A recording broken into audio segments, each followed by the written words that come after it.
Good morning, જય શ્રી કૃષ્ણ, મહાદેવ હર મિત્રો. કેમ છો? મજામાં ને? તો મિત્રો આજે મસ્ત આગળ વિડીયો જોજો. આપણે જોરદાર કંડોરિયા પરિવારનો મનોરથ અને ત્યાંની મસ્ત ક્લિપ આવશે જોરદાર. આપણે જઈએ છીએ શૂટિંગ કરવા. કાન કોપી રાસ મંડળી જોરદાર જમાવટ છે ભાઈ. તો આખો વિડીયો જોરદાર બનવાનો છે. બધા મિત્રો છે ને ખાસ વિડીયોમાં બન્યા રહેજો અને જોઈ આપણો વિડીયો. અને ખાસ કોમેન્ટ બોક્સમાં બધા મિત્રો કોમેન્ટ કરી દેજો મહાદેવ હર કેવું ગમ્યું, કેવો વિડીયો હતો. અને ખાસ બધા સ્કીપ કર્યા વગર જોજો, ખૂબ મોજ આવશે ભાઈ. બરોબર ને વિશાલભાઈ? હે વિડીયો સારો વ્યવસ્થિત જોવો જોઈએ ને બધા વ્યુઅર્સને. અને આખો વિડીયો જોજો તમે, ખૂબ મજા આવી જાય. હા, ખૂબ મોજ આવી જાય એમ કહે છે વિશાલભાઈ. તો ખાસ બધા આપણો વિડીયો જોજો. અને કાનગોપી રાસ મંડળી જોરદાર છે, આયોજન જોરદાર છે. અને આપણે જેટલી બને એટલી વ્યવસ્થિત મસ્ત આપણે આયોજન છે એનું બધા સીન લઈ લેવું ભાઈ. તો ખાસ આગળ વિડીયોમાં બન્યા રહેજો.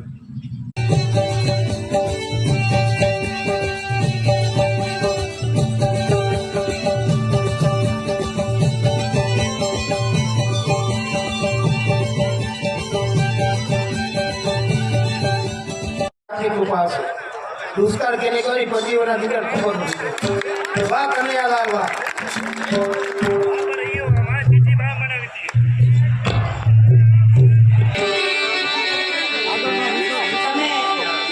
સવારના વહેલા બેઠા છો મને ખબર છે, પણ એક વખત અંદરથી આપણા બાપને યાદ કરવો છે. એટલે એકવાર તમને એનર્જી આવી જાય.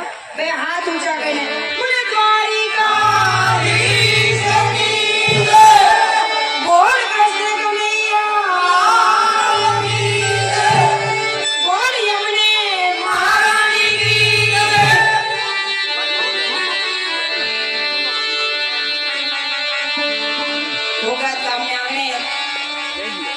આમંત્રણને માન આપીને ખાસ તો મારા જમાદાર અહીંયા બેઠા છે, સુમાતભાઈ કરીને, સુમાતભાઈ ભાટિયા.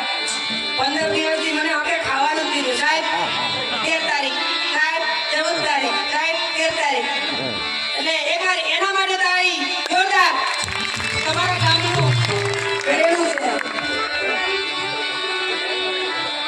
હું પીએસઆઈ કલ્યાણપુર, આપ લગભગ તો બધા ઓળખો જ છો. હવે તો લગભગ યુટ્યુબના માધ્યમથી ઓળખતા હશે.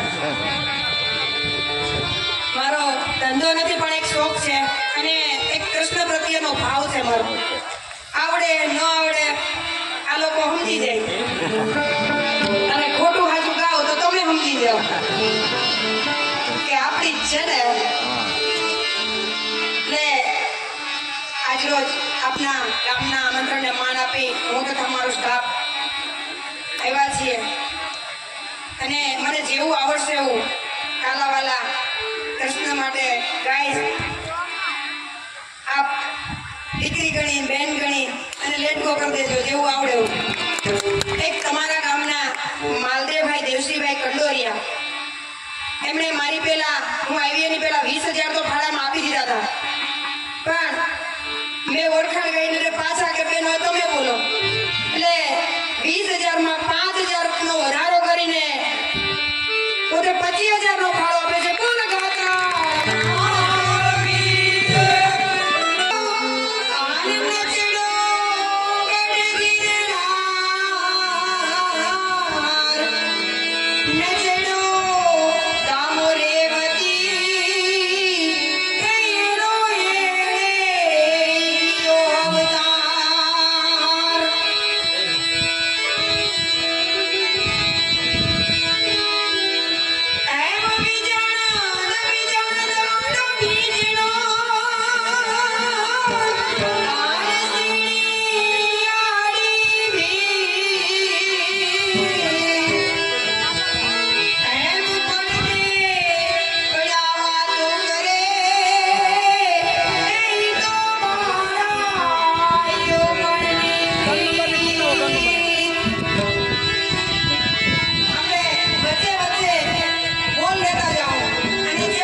કંડોરિયા એ તરફથી 2,51,000 આપેલા હતા. 2,51,000 આપેલા હતા. 50,000 ના વધારા સાથે 3,01,000 આપે છે. બોલ ગૌ માતા. જ્યાં સુધી આવા દાતાઓ ત્યાં સુધી ગૌ માતાને વાંધો નહીં આવે. એટલે પણ તમારા બાળ બચ્ચાને સમજાવવાનું છે સનાતન સંસ્કૃતિ શું છે. તમને એવું થતું હશે ફોજદાર બનીને કાનગોપીમાં હું જતા હશે. આવું ઘણાને થતું હશે. પણ હું આગલું ભાતું અત્યારે તો હું સુખી છું જ. વાહ વાહ પણ હું આગલું ભાતું વાહ બાકી અમે જોયા છે અમે જોયા છે નતું હું થઈ નથી દીકરો તો નથી વહુ રાખી. એક ઓફિસર તરીકે ન કહેવું જોઈએ પણ ઘણાને મેં વૃદ્ધાશ્રમમાં જતા જોયા. બહુ સાચી વાત એટલે એટલું ભાતું છે અને ફોજદાર તરીકે ક્યાં જવું ક્યાં મને પૂરેપૂરું નથી કે કોઈ ધર્માદો હાલતો હોય કોઈ કામ થતું હોય ત્યાં જવું. હું નહીં હું તમને કહું છું ક્યાંય તમારી આજુ સત્સંગ થતો હોય ક્યાંય કથા થતી હોય ભાગવત સપ્તાહ હોય ત્યારે ન મળે 10 ટાઈમ કાઢીને તમે અવશ્ય જજો. તમારા ક્યાંસે ક્યાંય મારા આપણે તો પાપ કરીએ હું માનું છું ને. શું કામ હાલીએ છીએ પગ નીચે જીવજંતુ આવી જાય અને આપણું ખેતી પ્રધાન્ય ગામ તો આપણાથી થતું જ હશે પણ જીવજંતુ મળતું હશે કંઈ આપણાથી થશે આપણી વાડીએ હરફ નીકળો હોય તો આપણે આરામમાં આપણા બચ્ચા માટે નાખીએ પણ એના બચ્ચા એમના ઘર જોતા હશે આપણે ક્યારેય નથી વિચારતા. તો આપણે એના માટે થઈને રખપાઈ જમ રહી તમને ખબર હોય તો આપણે રખપાઈ જમના દીકરા રહીએ એના માટે અને ભગવાન છે જ ભગવાન આ પવન આવે ને જો ભગવાન ના આવે એટલે માનો છે માનો તો નથી હું છું તો છે બધાએ